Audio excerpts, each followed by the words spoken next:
malaman kung saan niya po yung ginugol. Lalo pa nga, meron pong report na hawak sila ng partikular na po ang Commission on Audit na lumilitaw na parang hindi nagastos ng tama yung pondo kong. Sana. Opo. Sana. Totoo naman yun eh.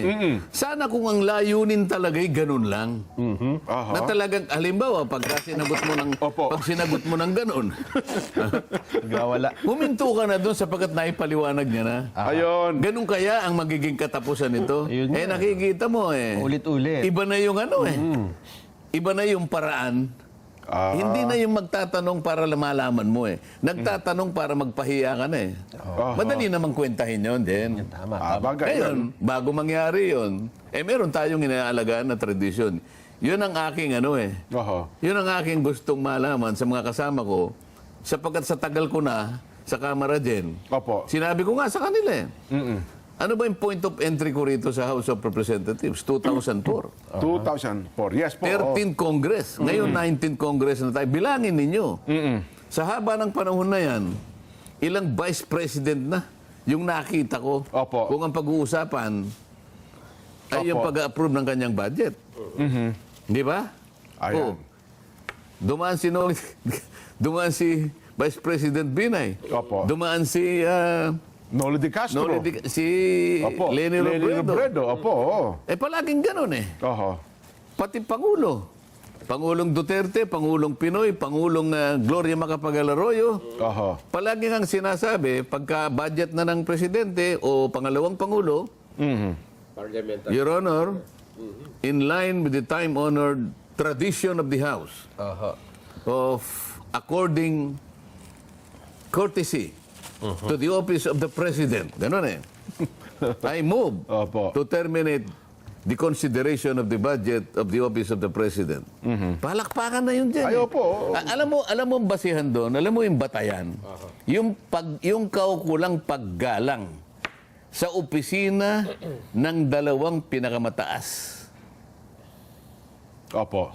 na leader ng ating bansa. Alam mo, pwede mo pang idagdag yun eh. Maski na yung hudikatura. Sa opo. Palaging ganun din. May Opo. nagtatanong parang ano lang, formalidad eh. Opo. Formalidad. Hindi. Pagkatapos ngayon, Oho. bakit mo iibahin? Pinaalala ko nga sa kanya, Madam Chair, nakalimutan mo na ba? 2022 budget. Ha? Noong 2022, tumayo ka ako si Congressman Nonoy Libanan, yung ating minority leader. It took him only 13 minutes. He moved to dispose the consideration of the OBP budget. At dagli-dagli rin naman tumayo ka ako yung majority leader, Manix Dalipe, Opo. para sigundahin ang kanyang motion. 13 minutes. 2022. Nakalimutan nyo na po ba yun? 2023. Sino ang tumayo? The presidential son, Sandro Marcos. Senior Deputy Majority Leader. Opo. Anong sabi niya? Ganun din. In line with the time-honored tradition well kept by this House, I move to terminate the budget of the OBP. Oho. Nag-object si Franz Castro. Opo. Makabayang black ng time na yun. Opo. No, the objection was so revolting. Opo. I object. Ganun-ganun eh. Talaga alam mo naman sila eh. Opo. Ha? May kamay pang ganun. I object. O de, pag may objection sa rules namin, let us divide the House.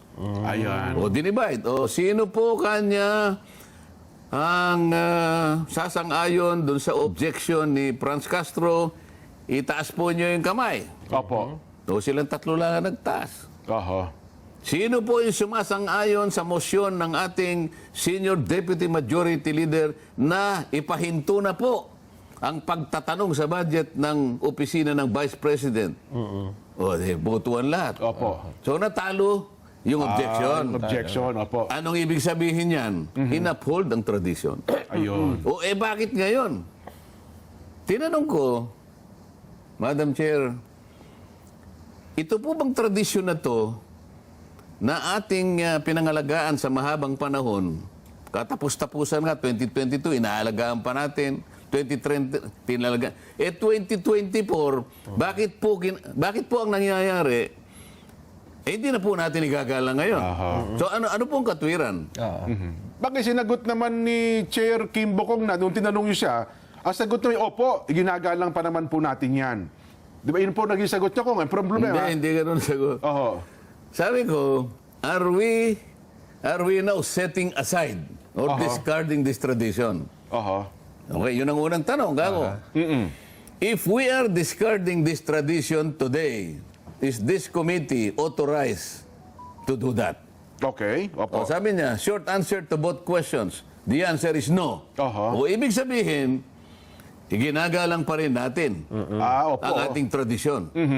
Yung nung isa, ay hindi po kaya ng kumiting ito na itapo ng isang tradisyon. Sa makatwid, nauwi kami doon sa pagsang-ayon Sa pag, ano, na kailangan igalang pa rin natin hanggang ngayon yung tradisyon. So, kung ganun po ang sagot ninyo, Madam Chair, I now respectfully move to terminate consideration of the budget of the Vice President. ayun.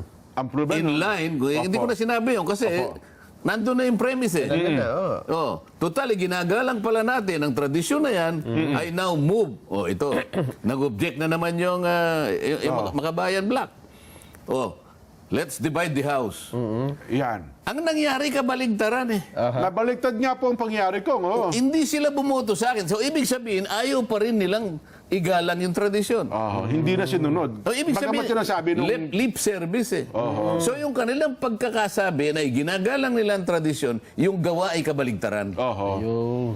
Well, ako naman ko, ito naman yung punto ng iba. Hindi naman kayo yung, bagamat sinabi ng presiding officer, ano, na, well, ginagalang para natin yung tradisyon na yan, alam nyo naman ko, may mga tradisyon na lumilipas ang panahon. Minsan talaga, nababaliwala at hindi na po nasusunod ang mga tradisyon. Hindi kaya yung pagkakataong ito, baka naiba na po. Baka Hindi na applicable. Oo nga. Kasi may Sige. mga tradisyon ito. Sasakyan kita sa salita mo yan. Oho. Merong formal na mechanism dadali natin sa plenary kasi po yun ang nalagay sa tuntunin eh. Ganun ang magiging setup dapat. Formally po nating inaalis ngayon ang tuntunin sa mahabang panahon na naging tradisyon. Huwag na po nating isaalang-alang ang opisina ng Vice President. Alisin na po natin ang tradisyon na kumakapit dyan. Ayun. A-approve ngayon in plenary. Sa buong lahat Majority ng lahat ng miyembro ng House of Representatives. Yun pa lang dapat na setup. Dapat ganun muna. Sabi ko nga sa kanila, we are ruled by parliamentary procedures. Parliamentary procedures grow from and enriched by experiences, traditions, and precedents. Kinakailangan, dalhin mo muna sa plenary. Para sa aksyon ng nakararami. Ganon. Para sa ganon ay itapon mo na ang isang tradisyon. Ayun. Wala pa eh. Bakit inunahan mo yung tradisyon? So, dinamumuliti ka. So, dapat pala, kasi harapin natin ang katotohanan ko. May mga tradisyon noon pa man. Tayo bilang mga Pilipino, sa pagsapit ng panahon ito, yung mga tradisyon yun ay nababaliwala. Nakakapanghinayang, ano? Kasi maganda ang tradisyon Pilipino, pero sa makabagong panahon ay hindi na po nasusunod. Ngayon, dito sa pangyayari ito, kung yun pala, at ang tradisyon, kung gusto natin palitan, baguhin na nito. Ang kabuuan pala ng Kongreso dapat na magpasya. Nakasulat kasi sa tuntunin eh. Ayun! Kasi kung tinanong nila ko doon, dala-dala ko yung the rulings of the chair. Sabi niya, ipakikita ko sa kanila. In order to break that tradition, sabi niya, it has to be supported by the majority of the members of the House of Representatives. Ang ibig sabihin nun, plenary. Committee yung committee lang kami. Kaya ang tanong ko, ito bang committee ito? Merong otoridad para itapon yung sabi niya, no. Okay. Kaya nga, natuwa ako ngayon. Kaya pala ganyan ang sagot niya. So sa magawit, sumang-ayon pala sila ngayon. Kaya natuwa ako eh. If that is your answer, Madam Chair, I now respectfully move. Kasi ang alam ko, bumalik na kami sa tradisyon eh. Ibig sabihin, magpapasakop na sila, magpapatali na sila sa tradisyon, wala nang magtatanong. Tama? Tama. Hindi nag-move na ako. Objection kanila. Di natuwa naman ako. Alam ko, pag nag-object, kagaya din ang nangyari nung nakaraan, na wala yung objection na yun, hindi pinakinggan yung objection, ang pinakinggan yung motion pa rin. Alang-alang sa pagsunod do sa tradisyon. O wala rin eh. Kung sabi ko, Opo. Double standard. Ha? Oo. Yung sinasabi mo, taliwas sa ginawa mo. Aha. Well, ako ko nga, kasi ako, kami ni Nelson, hindi po kami mambabatas, hindi namin alam yung rules na gano'n. Ano, ha? Kasi kung ang pag-uusapan po ay tradisyon, kung ako si Congresswoman Sheila Kimbo, nung time na yun, baka sabihin kong, hindi na po natin susundin ang tradisyon na yan sa araw na ito kasi iba po ang sitwasyon ngayon, iba po ang sitwasyon noon. So, Oo, hindi, sasagutin ko lang. yun. Sino ka? yun palang mangyayari. Ikaw ba? Oho. Ay may karapatang sabihin mo yan sa pansarili mong opinion? Ayun, oho. Kasi ko nga, yan din po ang sentimiento na napakarami sa social media. Kasi nga, hindi nila naintindihan yung rules na yan, ha? O, kaya nga natin pinapaliwanag. Yun, O, opo. tingnan mo, halimbawa, sa mga batas natin, may tinatawag na landmark decision. Landmark decision. Kaya opo. sinasabing landmark decision, yung desisyon na yon, napakalaki ng naging epekto sa lipunan. Oho. Isang matibay na desisyon na ginawa ng Korte Suprema. Pero pagkatapos ng 30 taon, 50 taon, babaguhin yung landmark na yun eh. Oho. Pero merong isang desisyon na gagawin para baguhin yun. Opo. Isang panibagong landmark. Gagawin niya ngayon. We are reversing that landmark decision. Isa sa mga desisyon na yan, ibigyan natin ng paghalimbawa. Ayun, kaya pala. Merong mga naunang desisyon, siguro 30, 40 years ago. Opo. Naalala mo yung isang relihiyon na kung tawagin ay saksi ni Jehovah. Ito, Opo, for opo. purposes of discussion. Walang intensyong anuman. Walang Opo. intensyong ano man.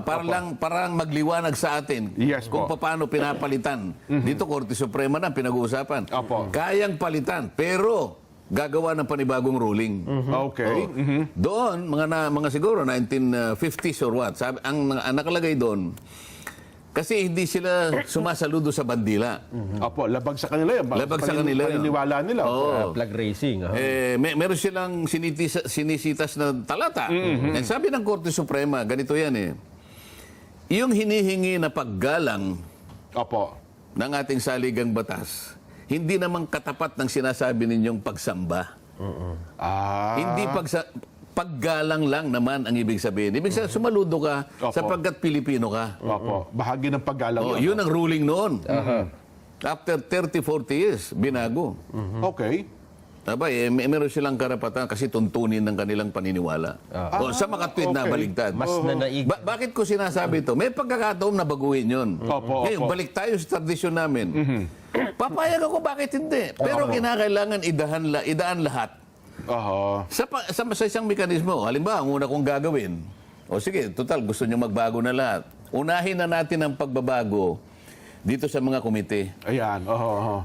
Meron tayong tradisyon dito, pagka magsisimula na yung interpellation, yung unang-unang magtatanong, palaging miyembro ng minority. Ayan. Opo.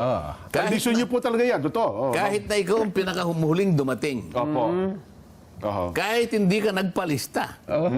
Basta't ang unang isip-isipin mo, ikaw Miyembro ng minority. nakaupo ka ron alas 7:30 ng umaga.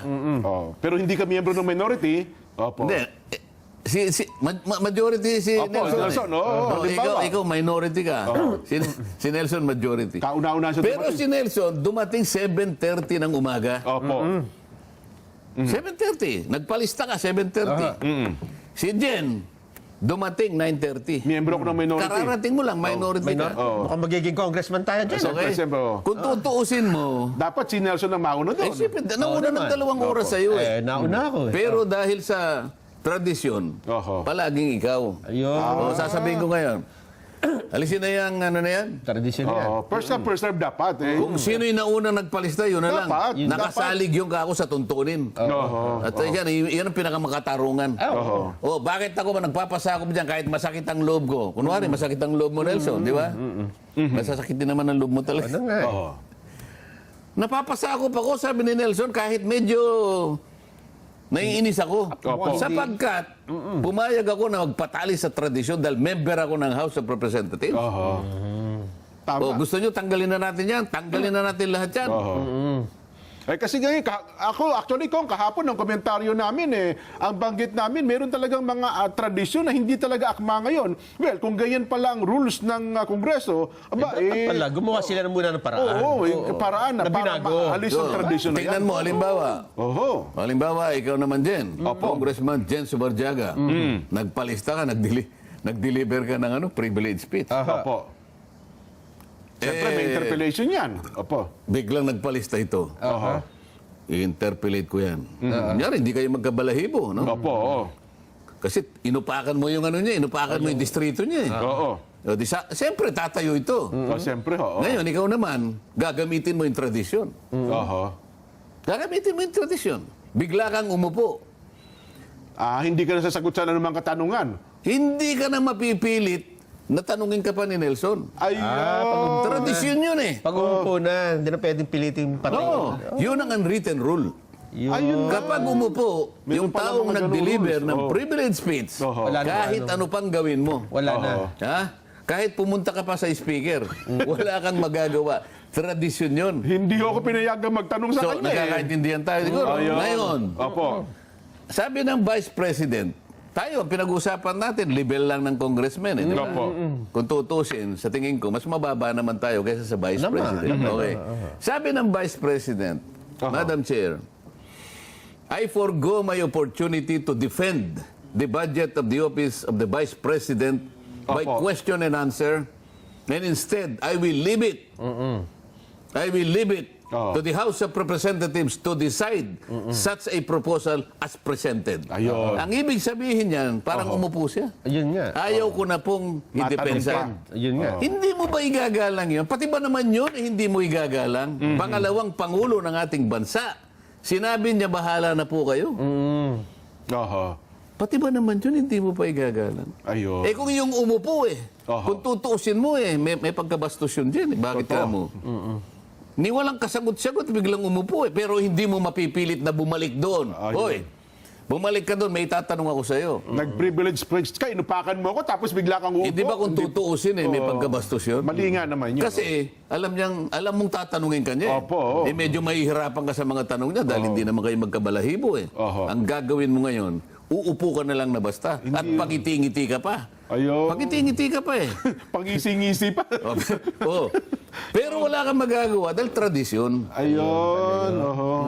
O ngayon, paano ngayon? Tanggalin na natin lahat ng mga tradisyon na yan? Dapat siguro, Kong, kasi mukhang hindi na akma, gaya ngayon. Ang komento nga namin kahapon sa isang simpleng tradisyon noon, na marami na pong tradisyon talaga na hindi na nasusunod sa kasalukuyan, Kong. Baka naman yung tradisyon sa Kamara na ginagawa nyo dati, baka kinakailangan na rin baguhin sa mga Oo susunod nga, pa. pero merong formal na ceremony. Mayroon pa lang mga proseso, Madali may naman gawin. mekanismo. Halimbawa, nagpulong-pulong kami.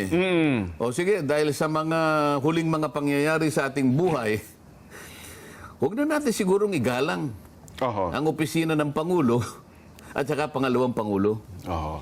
Subject for questioning na rin dapat sila, di ba? Hindi ba? Hindi. Ganito, parang hindi na tama. Kunwari, ganun. Opo. Oo. Kailangan pagtatanungin na rin natin ang opisina ng Pangulo. Kasi sa mahabang panahon, hindi nga natin na itatanong. Halimbawa, nag-uusap-usap kami.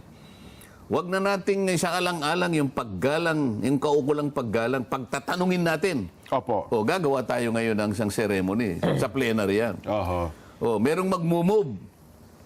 Mr. Speaker, I move that the time-honored tradition of refusing to ask questions in deference and respect to the office of the President and the Vice President, we have to set aside that tradition Oho. Okay. because it is inconsistent with the provision of the Constitution, particularly public office is a public trust. Yan. Halimbawa, Opo. ganun. Yun ang linya. O Opo. debate ngayon. Debate. Opo, Pagkatapos ng debate, pagtalunan natin ngayon, those who are in favor of disposing the time-honored and well-kept tradition of the House since time immemorial, say aye. O, Ay, ano. ay. Mahina. Oh. Yung nay, ayaw ka. Walang mangyayari. Pero kung malakas yung ay, tapos ang tradisyon. Ayun. Hindi yun, nandito lang kayo. Sino ba kayo dyan? Committee lang tayo? Kayo ba? Kayo ba ang kabuuan ng House of Representatives? Para hatulan ninyo kung ano yung mabuti sa atin? Oho. Well, ako ko nga, ang dapat din nating mapalutang dito, yung binanggit ninyo, wag natin tignan yung tao, kundi ang dapat natin tingnan ay yung hindi kasi, tanggapan. oo nga, kasi siminate, sabi nila. Siminate like. Sabi ko, you may not like, sabi ko din, you may not like You may the not- person occupying the office. Oo. You may not want her presence here. You may not want the kind of answers that she provides to you. Opo. But you have to respect the office of the Vice President. Yun ang dapat na lumutang sa bahay. Iba yung tao na nag-occupy, iba yung opisina. Yun ang hindi nila maintindihan eh. Oho. Yung Pangulo ng Pilipinas, si BBM. Opo. Kung ayaw mong igalang si BBM, bahala ka sa buhay mo. Pero yung opisina na yun, Bilang Pangulo ng bansa, yung yung tanggapan Pangulo ng bansa. Oo, tama. Anong klasikang mamamayan hindi mo igagalang yung opisina ng Pangulo? Oho. Opisina ng pangalawang Pangulo? Oho.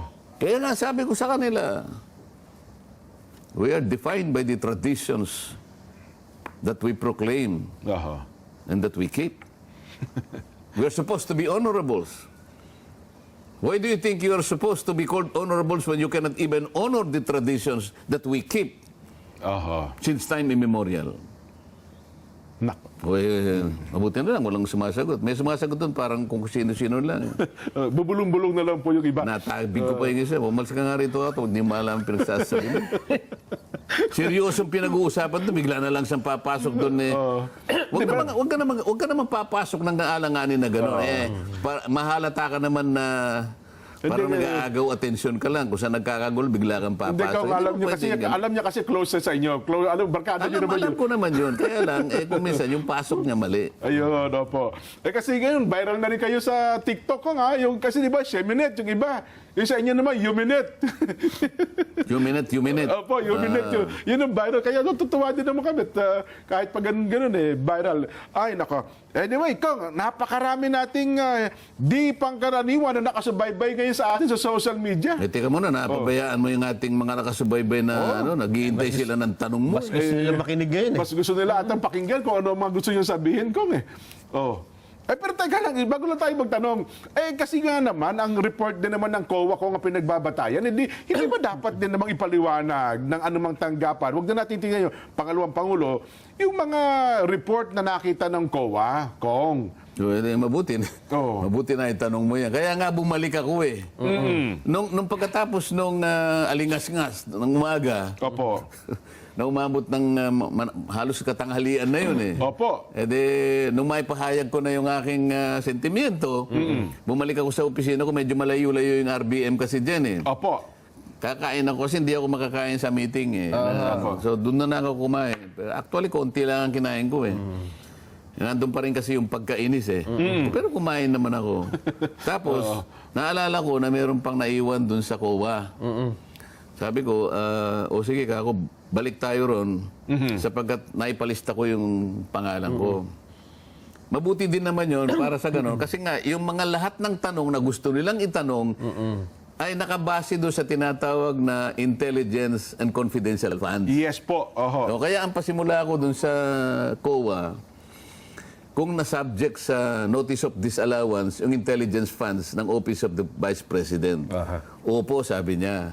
Pero ang gusto ko sanang mapansin ng mga kasama ko, ang kauna-unahang layunin ko doon para mapansin ng mga kasama ko eh. Opo. Pangalawa, yung nakikinig na taong bayan, Maunawaan din. kung bakit ganun yung pagtatanong ko. So, nung tinanong ko siya, na-cover nga po ng notice of disallowance. So, tinanong ko, what is the nature of a notice of disallowance? Kaso hindi niya masyadong maunawaan. Ang gusto ko lang isagot niya, ang notice of disallowance hindi final. Opo. Ang notice of, halimbawa, kasi yung notice of disallowance, halimbawa yung ahensya mo dyan, Yan. meron kasing mga parametro may mga standards kung paano mo gagamitin yung pondo. Pag nakita nila may konting lisya doon, o halimbawa,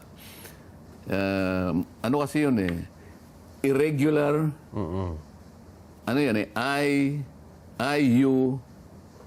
IUEEU. 5 Mayroon pala. Yung I, Irregular. irregular. Okay. Yung U, unnecessary. Oho. E, extravagant. Another E, excessive, tapos ano yung you, ako pa sa kanya eh. Yun na. Unnecessary, hindi, sinari mo na yun eh. Oho. Unconscionable. Ay, opo, yes po. Oo. So, ito yung minamarkahan. So, either irregular, excessive, unnecessary, unconscionable, blah, blah, blah, malalagay ka sa notice of disallowance. Ngayon, sabi ko, nasaan na ang estado niyang notice of disallowance?